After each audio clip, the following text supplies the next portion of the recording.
Dari tiap kasus kriminal yang aku ceritain ke kalian, biasanya setelah korban ditemuin, gak lama kemudian pelakunya juga berhasil ketangkep. Ya mungkin paling lama sekitar 1-2 tahun lah. Tapi ada satu kasus di Jepang yang pelakunya baru berhasil ditemuin 15 tahun kemudian. Dan kalian mau tahu kenapa pelakunya ini susah banget ketangkep? Ternyata dia adalah seorang wanita yang punya kemampuan ngerubah wajahnya sendiri.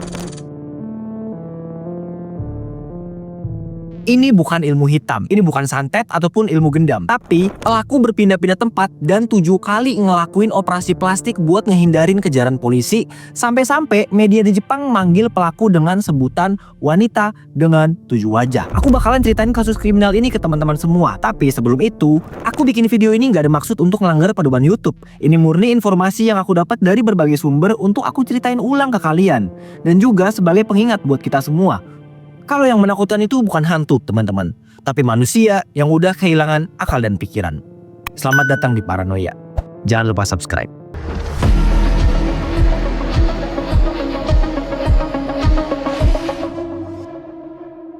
Di 19 Agustus 1982, jenazah seorang wanita bernama Atsuko Yasuoka ditemuin terkubur di lahan sekitar Gunung Matsuyama, Jepang. Di lehernya ini ada bekas serangan serius, dan polisi pun langsung menyatakan kalau ini kasus penghilangan nyawa. Atsuko kerja sebagai pemandu tamu di sebuah bar di Matsuyama. Buat teman-teman yang gak familiar sama profesi pemandu tamu, jadi pekerjaan mereka itu yang biasanya berdiri di depan pintu, terus nyambut dan menghibur tamu-tamu yang kesepian.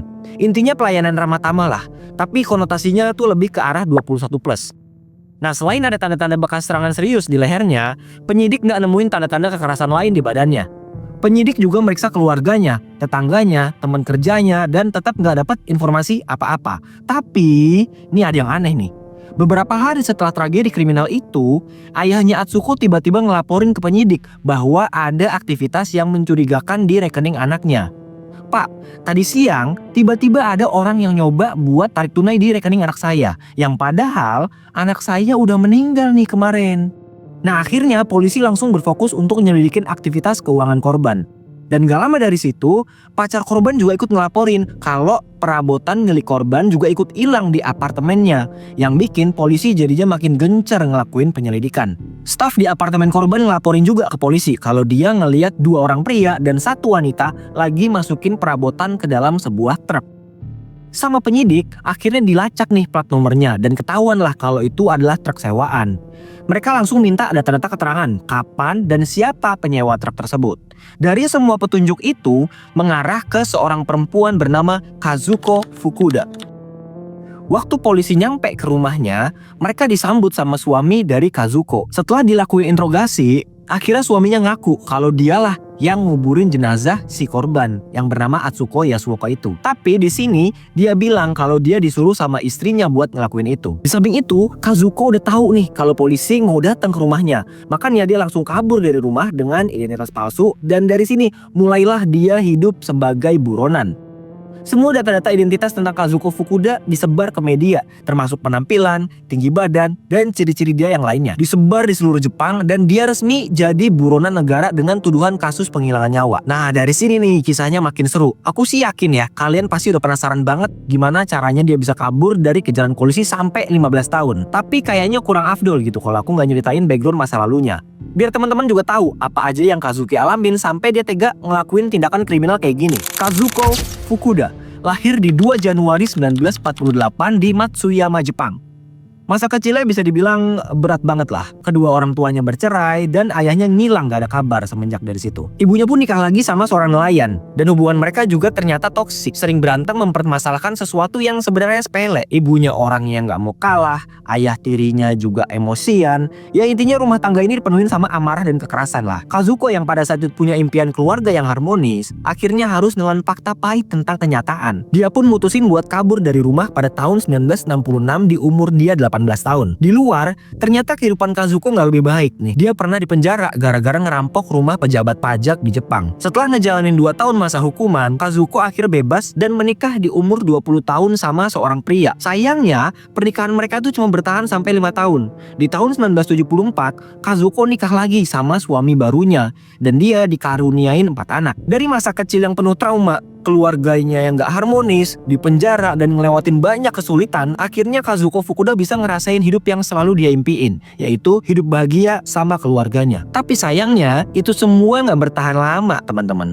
Kazuko terobsesi sama kehidupan mewah yang padahal keuangan keluarganya itu pas-pasan. Dia belanja baju mahal, belanja tas mahal, dan barang-barang branded lainnya. Di depan teman-temannya, dia bilang kalau dia datang dari keluarga konglomerat dan nampilin citra sebagai wanita yang beruntung. Dia ngabisin hari-harinya dengan berpesta dan berjudai. Kalau menang ya bagus lah buat keuangannya. Tapi kalau kalah ya hidupnya bakalan dihantuin sama utang. Biar tetap kelihatan kaya, Kazuko ngutang dari banyak orang. Sampai-sampai utangnya ini bengkak jadi 2 juta yen atau sekitar 6 juta rupiah di tahun 1970-an. Nah, untuk melunasin semua utangnya itu, dia bekerja sambilan sebagai pemandu tamu di sebuah klub dan pakai nama samaran Hatsumi Takai. Ya mungkin biar gak ketahuan teman-temannya aja lah gitu. Jadi dia harus pakai nama samaran. Di sini dia langsung menjalin hubungan gelap sama klien-kliennya dengan jadi ani-ani. Tapi dari semua itu dia tetap ngerasa gak cukup buat menuhin standar kekayaannya. Gak lama dia kerja di sini, datanglah pemandu tamu yang baru bernama Atsuko Yasuoka. Atsuko itu punya semuanya yang Kazuko impiin. Dia cantik, kaya, elegan, dan disukain banyak orang. Dia selalu pakai baju-baju mewah dan pembawaannya tuh kayak cewek-cewek high class gitulah, cewek-cewek mahal yang biasanya bikin cowok-cowok tuh pada minder gitu. Kepribadian Atsuko yang ceria dan semangat bikin dia jadi favorit di antara pemandu tamu lainnya yang bikin penghasilan tuh jauh lebih besar dari yang lain termasuk si Kazuko ini. Karena dia sadar akan hal itu, Kazuko mulai iri nih, dengki dan dendam ke Atsuko. Dia ngerasa dunia itu nggak adil buat orang-orang kayak dia. Kenapa Atsuko bisa dapat semuanya sementara aku harus ngutang untuk disukain banyak orang. Akhirnya kebencian itu makin gede dan berubah jadi motivasi tindakan kriminal. Dia berencana gimana caranya dia ngilangin saingannya sekaligus nutupin utang yang semakin bengkak. Di suatu malam, waktu mereka pulang kerja, Kazuko mulai ngedeketin Atsuko dengan berpura-pura mau ngajak temenan. "Atsuko, aku suka sama pembawaan kamu. Boleh nggak aku minta saran biar banyak orang yang suka sama aku?" Atsuko ini emang dasarnya orang baik aja. Dia nggak ngelihat ada niatan jahat dari Kazuko. "Ya udah yuk, nanti kamu datang aja ke apartemenku. Sekalian aku kasih tahu tips-tipsnya." Akhirnya di tanggal 19 Agustus 1989, Kazuko mampir ke apartemen Atsuko. Di dalam apartnya ini, Kazuko melihat semua perabotan yang Atsuko punya, dari mulai Gucci mahal, lemari mahal, vas bunga mewah, dan lain sebagainya. Di sini dia ngerasa makin sirik sama Atsuko. Akhirnya dengan gelap mata, Kazuko langsung ngambil anduk dan nyerang bagian leher dari Atsuko sampai dia kemudian kehabisan nafas dan meninggal dunia. Gak ada rasa takut atau penyesalan dari Kazuko. Justru dia malah puter otak gimana caranya bikin seolah-olah Atsuko ini masih hidup. Akhirnya dia berniat buat nyembunyiin semua perabotannya ke suatu tempat biar orang-orang ngiranya kalau Atsuko ini pindah apartemen. Setelah tindakan kriminalnya ini, Kazuko langsung pulang ke rumah dan cerita ke suaminya tentang semua kejahatan yang dia lakuin. Dia juga manipulasi suaminya untuk mencuri perabotan milik Atsuko dengan embel-embel kalau perabotannya ini bisa dijual buat nutupin utang. Di sini Kazuko mikir kayaknya dia butuh satu orang tambahan lagi deh buat bantuin mindahin perabotan itu. Akhirnya dia ngajaklah saudaranya. Tapi posisinya di sini nggak mungkin dia nyeritain kalau dia ngilangin nyawa orang. Jadinya dia berbohong sama saudara laki-lakinya itu dengan bilang kalau temennya butuh bantuan buat mindahin perabotannya ke suatu tempat. Dan karena saudaranya itu ngerasa nggak ada yang janggal, jadinya dia setuju buat bantuin si Kazuko. Ya intinya Kazuko itu pinter banget lah ngebohong gitu. Speaknya itu bagus banget gitu. Selain itu, Kazuko juga ngambil data-data akun rekening milik korban yang di dalamnya ada saldo 9 juta yen atau 27 juta di tahun 1970-an. Kazuko Fukuda bersama suami dan saudara laki-lakinya datang ke apartemen dan mulai ngangkut barang-barang pribadi milik Atsuko, dari mulai perabotan, baju-baju mahal, tas, dan barang-barang pribadi lainnya. Semuanya itu dipindahin ke apartemen pribadi milik Kazuko yang biasa dia pakai buat ngelakuin hubungan badan sama klien-kliennya. Setelah nurunin barang dan pamitan sama saudaranya, Kazuko dan suami pergi sekitar 18 km ke arah Gunung Matsuyama. Di sana mereka ngubur jenazah Atsuko dan berharap kalau polisi nggak bakal nemuin jenazahnya. Tapi 5 hari kemudian, di 24 Agustus 1982, sekelompok pendaki yang lagi lewat di jalur pendakian nemuin sesuatu yang mencurigakan. Di balik gundukan tanah yang berantakan itu, muncul jenazahnya Atsuko dan penyelidikan mulai dapetin momentum dari penemuan ini. Dan terjadilah seperti yang aku ceritain di awal tadi. Polisi ngelacak truk sewaan, nelpon saudaranya Kazuko, dan akhirnya ketemu sama suaminya. Suaminya ditangkap gara-gara berkomplot sama pelaku kejahatan. Tapi sebelum dia ditangkap, suaminya ini udah coba buat ngubungin Kazuko. "Yang, aku udah ketangkep nih. Mending kamu pulang dan ngaku ke polisi. Tapi Kazuko lebih milih untuk kabur dan gak ngebales pesan dari suaminya itu. Kazuko pun pergi naik kereta dan kapal feri menuju sebuah pulau bernama Honshu di Kanazawa dan make identitas baru bernama Shinobu Unoda. Di sini dia kerja sebagai pemandu tamu di sebuah bar kecil. Tapi pada saat itu polisi udah nyebarin foto-foto dan identitas dia sebagai kriminal. Karena khawatir identitas aslinya kebongkar, dia pun lalu pergi ke Tokyo dan mulai ngelakuin sedikit operasi plastik. Nah, setelah dia ngerasa pede sama wajah barunya itu, dia pun mutusin untuk balik ke Kanazawa dan ngelanjutin kehidupan palsunya sebagai pemandu tamu. Setahun pun akhirnya berlalu, Kazuko akhirnya bisa hidup tenang dengan identitas barunya. Di tempat kerjanya ini, dia ketemu sama pelanggan tetap, seorang pria yang udah menikah dan punya toko permen. Hubungan mereka berkembang dengan sangat cepat. Yang awalnya sekedar klien berubah jadi hubungan yang lebih jauh. Gak lama kemudian, pria itu menceraikan istrinya dan memilih Kazuko buat jadi istri barunya. Kazuko pun ngebantu ngembangin toko permen punya suaminya itu. Selama dia hidup dengan identitas baru ini, ternyata Kazuko masih sering kontek-kontekan sama anak laki-lakinya. Dia akhirnya minta anak laki-lakinya buat tinggal bareng di rumah suaminya dengan bilang ke suaminya kalau ponakannya itu mau tinggal bareng sama mereka. Suaminya yang gak naruh curiga akhirnya nerima anak itu dan ngasih pekerjaan di toko permen. Suatu hari, suaminya ngelihat poster buronan Kazuko Fukuda di dekat tokonya. Karena dia ngerasa familiar sama orang di foto itu, dia pun bertanya ke Kazuko, "Kamu pernah ngelihat cewek di poster ini nggak sih? Kok aku kayak ngerasa kenal ya sama dia?" Kazuko yang panik pun masih sempat-sempatnya berbohong ke suaminya. Dan gak lama dari situ, dia dan anaknya pun tiba-tiba hilang gitu aja setelah 5 tahun kehidupannya di Kanazawa. Kazuko kabur ke kota Nagoya dengan identitas baru bernama Kuramoto dan kerja sebagai petugas kebersihan. Sedangkan anaknya balik ke rumah utamanya di Matsuyama. Walaupun udah sempat oplas, dia tuh masih ngerasa kalau masih ada karakter muka Kazuko-nya nih. Akhirnya karena takut ketahuan masyarakat, hidupnya tuh gak pernah tenang. Pindah sana, pindah sini, ganti pekerjaan baru, ganti identitas baru, gitu terus sampai bertahun-tahun. Di Mei 1988, dia keluar dari Nagoya dan ngejalanin kehidupannya berpindah selama 8 tahun sambil tetap kontek-kontekan sama anaknya. Bahkan anaknya juga sempat ngabarin kalau dia mau menikah. Menjelang 14 tahun pelariannya, Kazuko udah tinggal di 15 tempat yang berbeda, terus menerus ganti identitas dan bahkan ngelakuin oplas sebanyak 7 kali. Dia berhasil ngindarin polisi selama 10 tahun lebih. Nah, di tahun itu, Jepang masih nerapin hukum Statute of Limitation, yang artinya kalau pelaku kejahatan penghilangan nyawa nggak ketangkep selama 15 tahun setelah kejadian kriminalnya, maka pelaku dinyatakan bersih dan kasusnya ditutup secara hukum.